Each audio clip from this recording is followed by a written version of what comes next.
Hello student, युवा computer study channel में आपका स्वागत है। हमने जो लेक्चर स्टार्ट किया है वो सीपीसीटी का पूरा सीरीज स्टार्ट करके रखा है, जिसमें से कि चैप्टर 1 खत्म हो गया है। उस चैप्टर का नाम क्या था? इनपुट और आउटपुट डिवाइस। सेकेंड चैप्टर के अपन को कितने भाग बनाना है? सेकेंड चैप्टर के 5 भाग बनाना है। और उस चैप्टर का नाम क्या था? मेमोरी। मैंने मेमोरी के ऑलरेडी 3 चैप्टर अपलोड कर दिए हैं, 3 लेक्चर अपलोड कर दिए हैं। 2 भाग और बनाना है। ठीक, तो आज अपन तीसरा भाग, चौथा भाग देखेंगे मेमोरी में। तो मेमोरी में मैं क्या क्या पढ़ा चुका हूँ, थोड़ा सा ध्यान से देखना कि मेमोरी कितने भाग की होती है।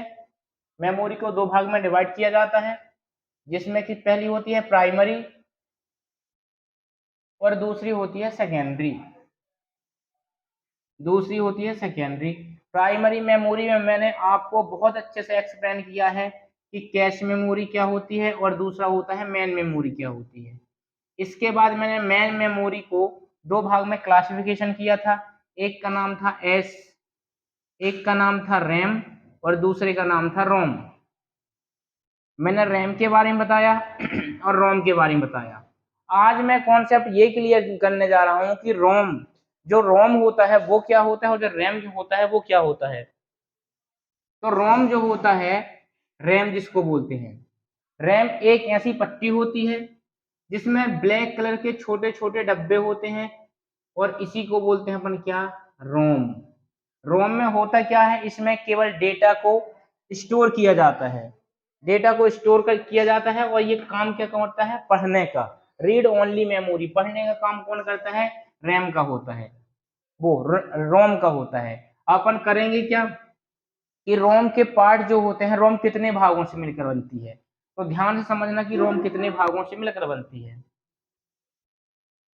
तो मैं बताता हूं, ये होता है रोम। रोम के होते हैं 2 पार्ट, एक का नाम होता है बायोस और एक का नाम होता है सीमोस। तो सीमोस में देखना क्या होता है और बायोस में देखना क्या होता है। सीमोस का पूरा नाम क्या होता है? Complementary metal oxide semiconductor. CMOS का फुल फॉर्म क्या होता है? Complementary metal oxide semiconductor. मैं जो फुल फॉर्म बताते जा रहा हूं, आप नोट करते चलना, क्योंकि सीपीसीटी में यही क्वेश्चन निकल के आते हैं। सीमोस का फुल फॉर्म 1 से 2 बार पूछा भी गया है और आने वाले समय में चांस भी बनता है सीमोस का फुल फॉर्म पूछने का। और बात करें बायोस की, तो बायोस में भी क्या होता है? बायोस का फुल फॉर्म क्या होता है? Basic input output system. जो बायोस होता है ये भी कितने प्रकार का होता है? 2 प्रकार का। इसमें जो होता है अपने में, इसमें होता है अपना, एक होता है बूटिंग और दूसरा होता है अपना पोस्ट। बूटिंग भी कितने प्रकार की होती है? 2 प्रकार की। एक होती है cold booting, COLD, cold booting, और दूसरी होती है वार्म बूटिंग। वार्म बूटिंग ये होती है। ये होता है रोम का पूरा स्ट्रक्चर। रोम कितने भागों से मिलकर बना है? 2 से, एक सीमोस से, एक बायोस से। सीमोस का फुल फॉर्म क्या होता है? Complementary metal oxide semiconductor. BIOS का क्या होता है? Basic input output system. अब जो बायोस के 2 भाग हैं, अच्छा बायोस का वर्क क्या होता है? जितने भी अपने कंप्यूटर में इनपुट और आउटपुट लगे हुए हैं उन सबको देख रेख करना। बूटिंग क्या होता है?